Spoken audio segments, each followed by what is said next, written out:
people who are discussing or people who are making allegations against Telangana guarantees, I wanted to challenge Mr. Pinarayi Vijaya. Please come. I will organize everything. I will organize a flight.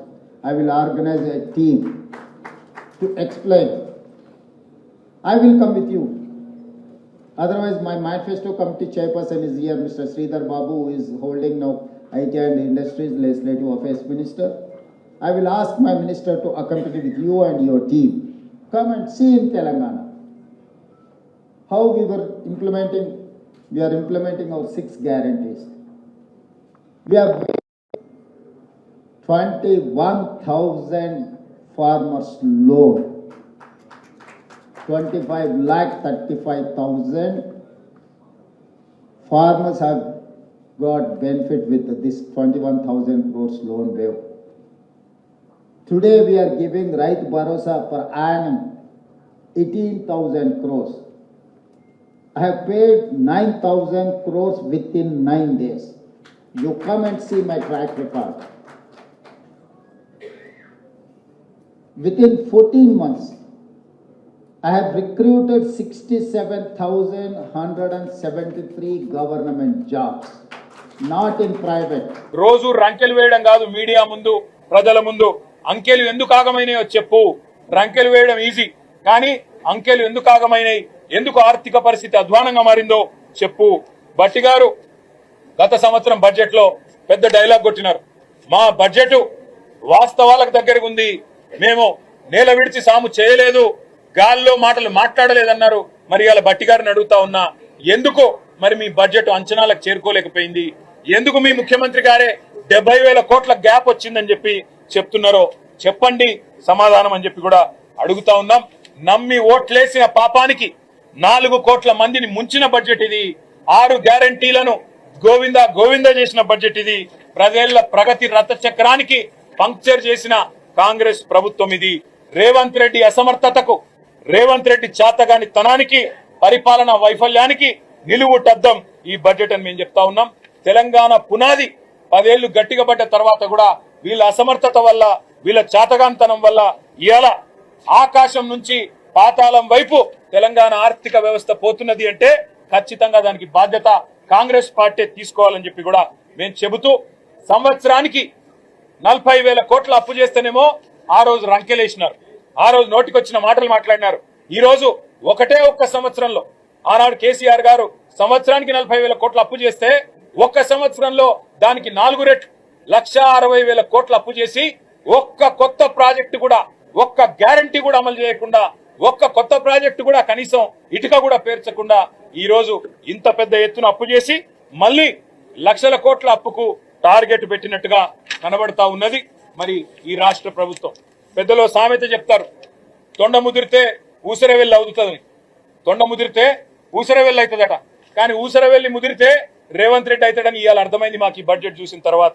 అందుకే గ్యారంటీగా చెప్తున్నాం, కాంగ్రెస్ ఉన్నది అంటేనే current ఉండదు, కాంగ్రెస్ అంటేనే corona virus కంటే ప్రమాదం.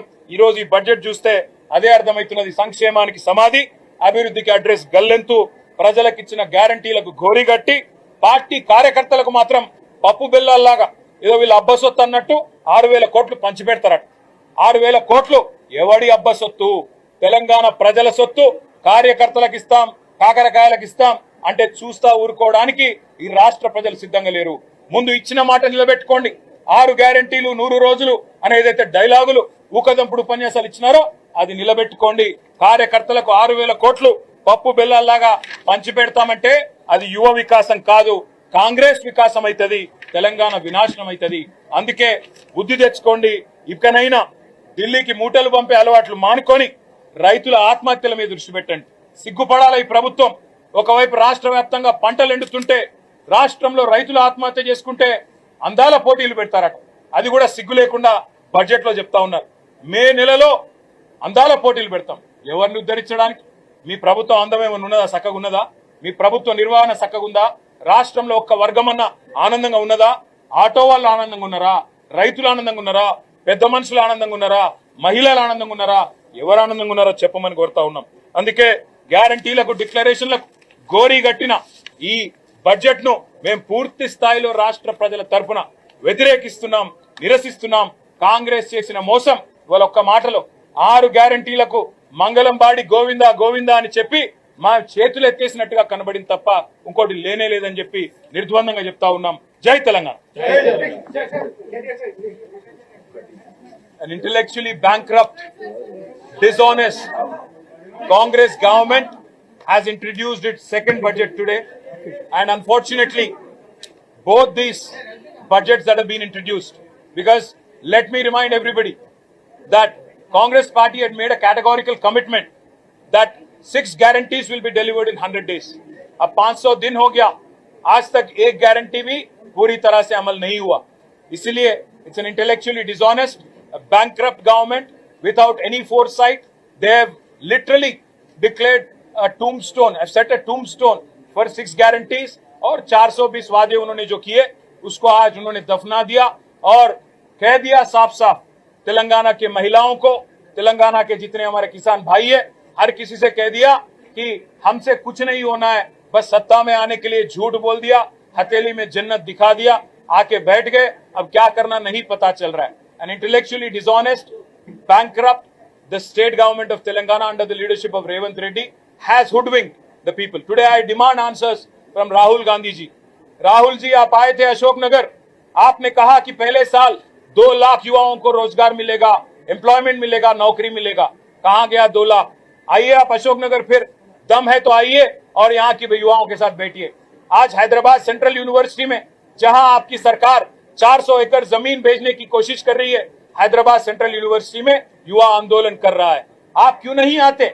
इससे पहले आए थे भाग भाग के 2-2 बार, 3-3 बार. आज क्यों नहीं आते हैदराबाद सेंट्रल यूनिवर्सिटी? राहुल गांधी जी, जिम्मेदारी आपकी है. रेवंत रेड्डी धोखा दे रहा है और उसको आप तरफदारी कर रहे हो, उसकी आप मदद कर रहे हो. राहुल जी, आपको जिम्मेदारी लेना पड़ेगा, तेलंगाना आना पड़ेगा. जो आश्वासन आपने दिया, किसान डिक्लेरेशन वारंगल में, SC/ST डिक्लेरेशन जो खारगे साहब आए थे चेवेल्ला में, कामारेड्डी में जो BC डिक्लेरेशन किया, और बाकी जो युवा डिक्लेरेशन प्रियंका गांधी जी ने दिया, एक भी वादा आज तक 420 वादों में से एक भी अमल नहीं होता. दूसरी बजट है ये, 40% आपका टाइम खत्म हो गया. तो आप कब अमल करोगे? कब तेलंगाना जनता को राहत मिलेगी? जो आपने कहा था 100 दिन में गारंटी पूरा करेंगे, 500 दिन होने को आए, कहां आपने कुछ पूरा किया? ये आज हम तेलंगाना की जनता की तरफ से पूछ रहे हैं. और ये धोखेबाज बजट, इंटेलेक्चुअली बैंकरप्ट बजट जो है, इसको पूरी तरह से तेलंगाना की जनता की तरफ से हम इसको रिजेक्ट करते हैं और उम्मीद करते हैं कि तेलंगाना जनता भी कांग्रेस के लीडरों से सवाल पूछते जाएगी, आगे जाके उनको क्वेश्चन करेगी. Thank you.